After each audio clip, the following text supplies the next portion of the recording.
Welcome to my channel Heart Meets Spirit. This channel is intended to support you improving and changing your life. Live a life of love, trust and confidence. Enjoy.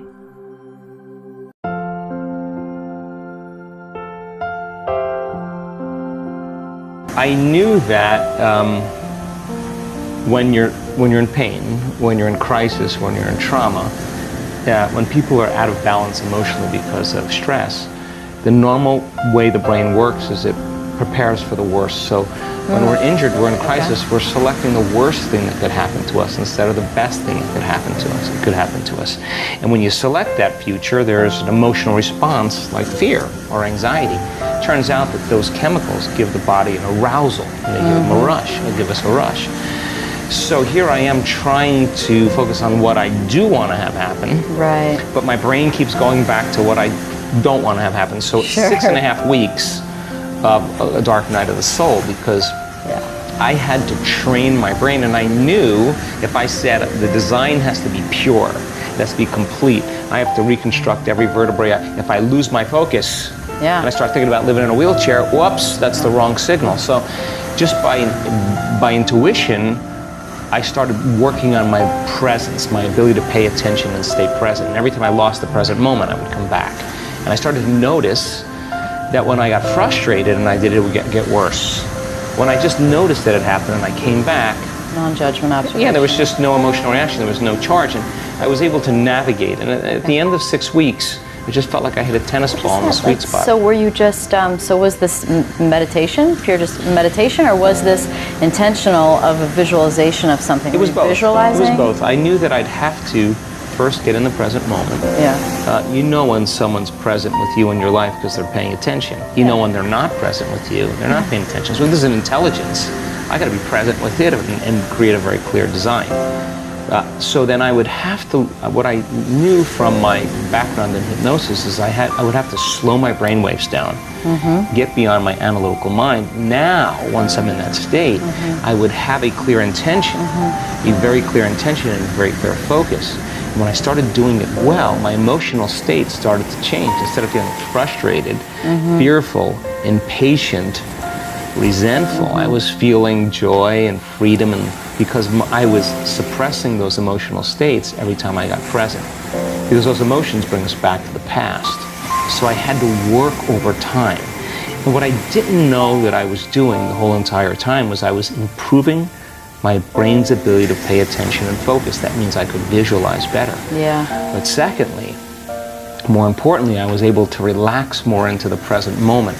And by doing that and holding a very clear picture, I started to notice very strong changes in my brain. I was laying down new circuits. I was creating a new mind, and nerve cells that fire together wire together. If you keep doing it, just like driving a race car, it's going to get easier because you become what you practice. But you got to pay attention, you got to repeat it, you got to learn, you got to keep experiencing. So at the end of 6 weeks, it just kind of all came together. But those 6 weeks I was struggling because it was just kind of this unlearning process. It was pruning neurological, breaking habits of thought and emotions.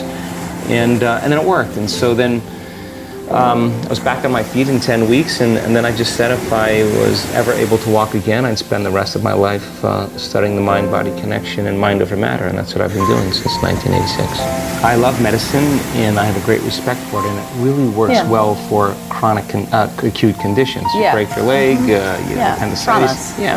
But chronic health conditions require a lifestyle change. That means you got to make different choices, and the hardest part about change is making a new choice. So go back 30 years and the doctor said to you, she said, hey, you need this kind of health treatment for this health condition. We're going to take out your uterus, and if we're in there, we'll take out your gallbladder. And everybody just said, oh, great, thank you, you know. You take it all, I don't need it. Fast forward to today, you got information. And information is awareness, and awareness is consciousness. So there's a change in consciousness about what's available. So when people get a diagnosis today, they don't just sign on the dotted line, they actually research their own health condition. And when you do that, it gives you more choices to make. So then when they start saying to the doctor, hey, I'd like to try this treatment, or I'd like to try this therapy, and the doctor says, oh, that doesn't work, or I don't know anything about that, they say, great, time to find a new doctor. So people are starting to make better health choices when they're in a better position. So During that time, there was not a lot of evidence back in the 80s and 90s that said that this was possible. In fact, you were considered a hippie, right? Yeah. But now you fast forward to today, and because information is so available and people are starting to apply that information, now we're starting to see dramatic changes. We've done numerous brain scans to show that you can change your brain in 4 days for the better.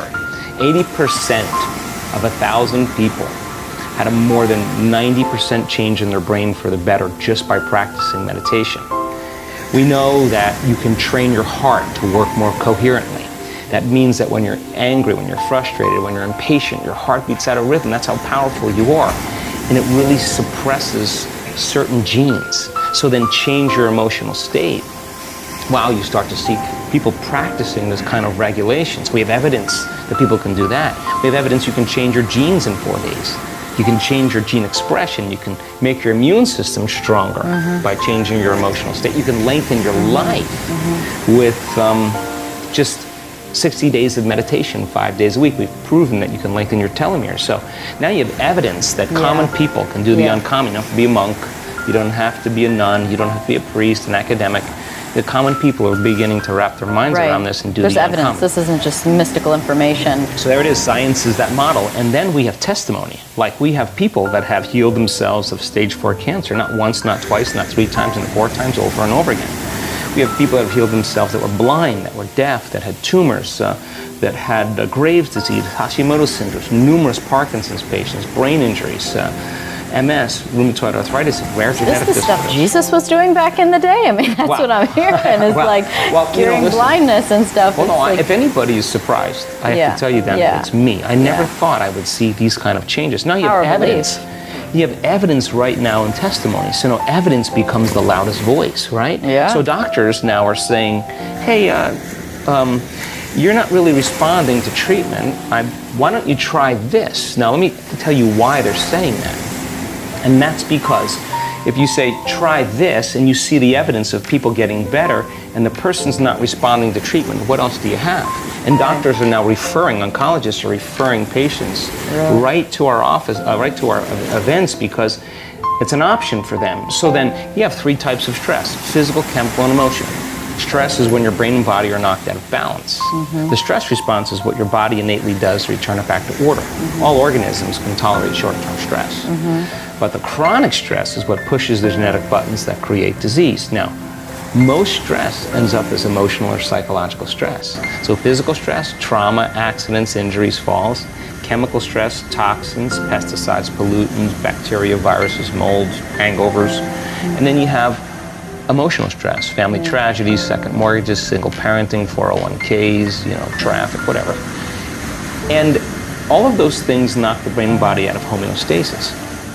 But the emotional stress is the challenge, because the person can be taking care of their body, eating all the right foods, taking all the drugs, taking all the right vitamins, all the enzymes, doing the things, doing yoga, doing long distance running, whatever it is that they're into.